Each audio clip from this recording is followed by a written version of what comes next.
Fellas, AC here, welcome to another review. Today I'm going to talk about a fragrance that has been really impressing me, and every time I wear this fragrance, I feel it should be at least 5 times more expensive than it really is. It is a fragrance by French Avenue, the niche arm, if you like, of fragrance world, and the fragrance is called Miraj Absolu.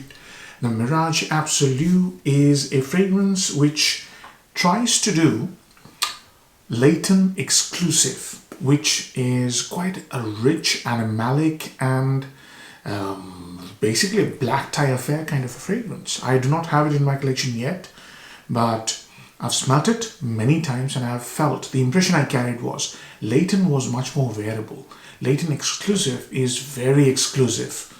The name is proper. So I've got a 2 ml decant, 3 ml decant I believe, and I've worn it about 10 times through winter and I enjoyed it every time, and now spring, early spring, I'm loving it. And this fragrance is really something else. Miraj Absolu, rather than absolute, it's Absolu. And they released a pair, beautiful smell. They released a pair, Miraj Absolu, Miraj Exclusive, which I haven't tried yet, and this one. So, as I said, Laotian exclusive is based around Laotian oud. Laotian oud is one of the most intense and complex experiences you will have. It has amazing collection of facets. It's one of the most complex ouds and very likable. Less likable than Cambodian oud. Not likable, I should say. The word I should use is user-friendly. Right? If you're not into ouds, you will probably not like Laotian oud much. It is slightly animalic. It has a very musky, fruity, floral smell. Musky, animalic, fruity, floral. Little bit smoky. And then when it sort of goes into its dry down Laotian oud, it has the smell of leather and spices. And it becomes very peppery and fruity peppery. And the muskiness never goes away. It's quite a complex note, quite a fragrance. It's a journey. I love it. I'm not a big oud fan, but whenever I conjure up the strength to wear complex ouds like Laotian oud, Hindi oud, Assam oud, they are rewarding, but they're also quite difficult. And that's why probably exclusive, Laotian exclusive is less talked about. So I do not know how close this is to Laotian exclusive because I do not have a sample to compare. So I'll be reviewing this fragrance as a unitary, as a solitary fragrance. So this one here. So there is the cough syrup smell that I associate with synthetic oud. And there is the Coca-Cola smell, fizzy Coca-Cola. And the beautiful leathery woody smell with musky undertones, spicy warm floral like rose, and beautiful pepper, pink pepper like smell, pink pepper rose, beautiful combination, winning combination, and it's all thrown together. So cough syrup like smell goes away, but it's there for about half an hour. Coca-Cola, fizzy Coca-Cola, resinous, balsamic, sweet and sour, leather, spice, and warm, really warm, and woody smell. So that fizzy, orangey, almost fruity orangey smell with the smell of Coca-Cola is my favorite smell. I absolutely adore this fragrance because of that. But it stays for about half an hour, maximum 1 hour. And then the fragrance starts to sort of merge into its heart notes, which are full of florals. So there are 2 florals, big florals here. One is gardenia and the other one is rose. And those 2 notes provide the fragrance with immense amount of charm and sensuality. The fragrance is very sensual, very beautiful. Balsamic, floral, peppery, woody, leathery. Very, very nice. And then there is a note of civetta, which I believe is a synthetic civet, and that provides the fruity So the thing with Laotian oud is its fruity pepperiness. It's pronounced fruity and it's peppery. And civet can do that to a fragrance. It brings in enormous amounts of depth.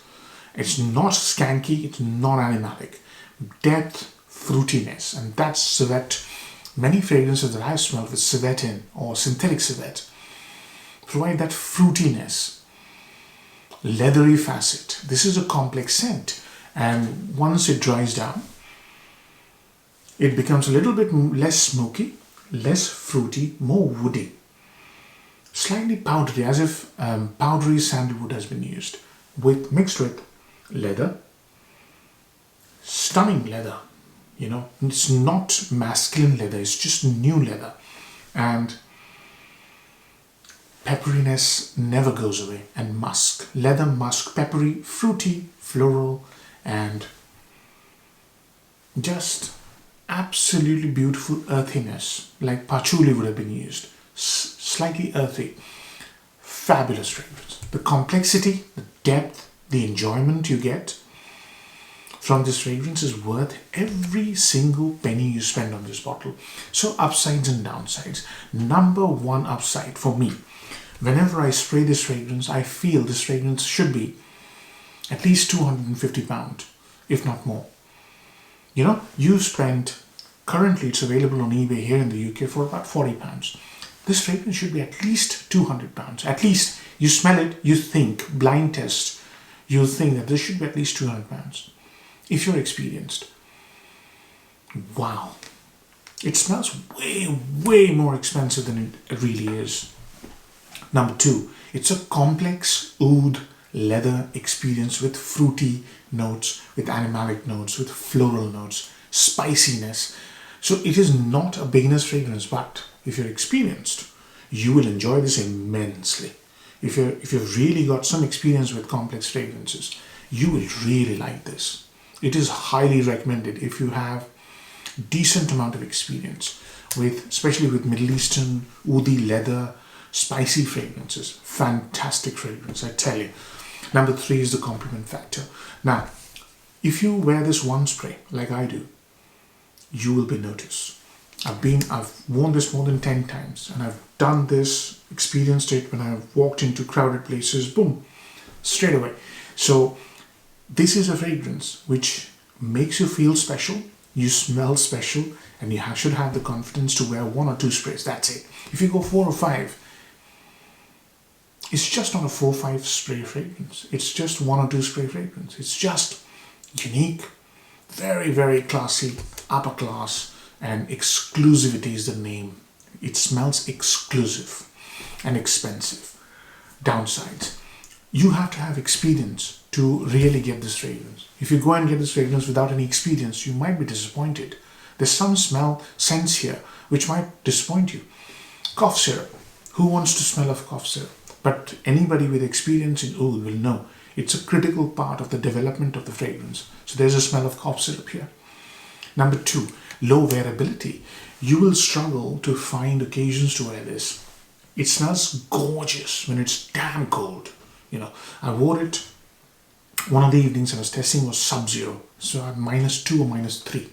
I put one spray on my winter coat and I went out in the evening for a walk, and on the way back I passed a crowd of people who were queuing up to get into a restaurant or something, and they just boom gave me the look.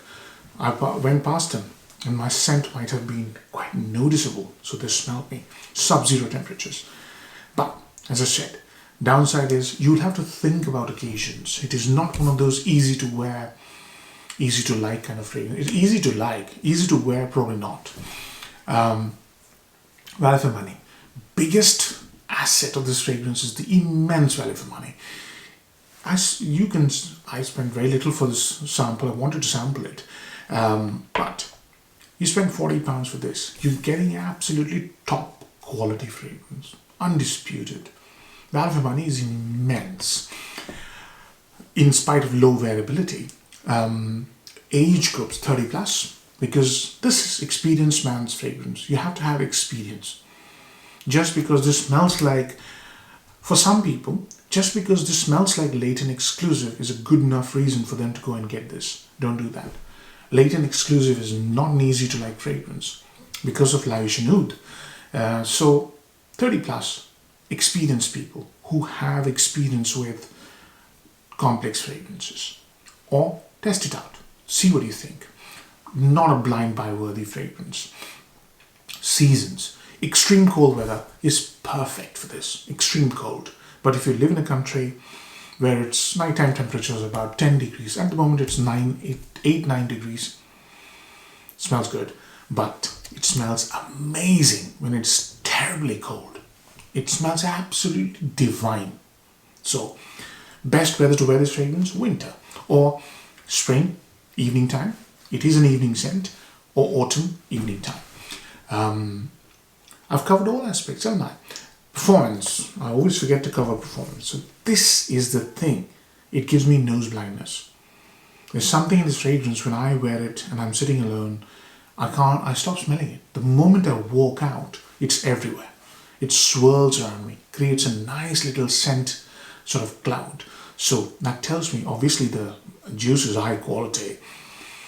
Apart from that, it doesn't have the kind of projection, at least I think so, but people smelt me when I walk past them. Doesn't have the kind of projection you would expect from a oud, smoky, spicy oud fragrance. It doesn't. Or it's giving me nose blindness. But I've noticed people smelling me when I walk past them. So it tells me they can smell me. And it clearly is very high quality. Longevity, 10 plus hours, easy on your skin. Sillage, I would say medium to high. It creates a beautiful scent cloud. Projection, medium to low. That's what I think. But if you go 4 sprays, who knows? Maybe you'll fill up the whole room. But performance, I think, is pretty decent here. High quality stuff, good performance, smells good, really complex. So, how many marks am I going to give it? In my opinion, this is an 8 out of 10. It smells complex. It's not for everybody. It is very interesting. I have enjoyed it every single time I've tested it. And I've tested more than 10 times. I've worn it more than 10 times. It is highly enjoyable, high quality, don't have to pay too much money. There's some downsides which I've discussed. But the scent in itself is complex, rich, high quality, and very interesting, and develops a lot. So I think 8 out of 10 is a good mark to give it. Pretty worth it. So do sample it if you can. Hope you enjoy the review, fellas. Take care. Bye-bye.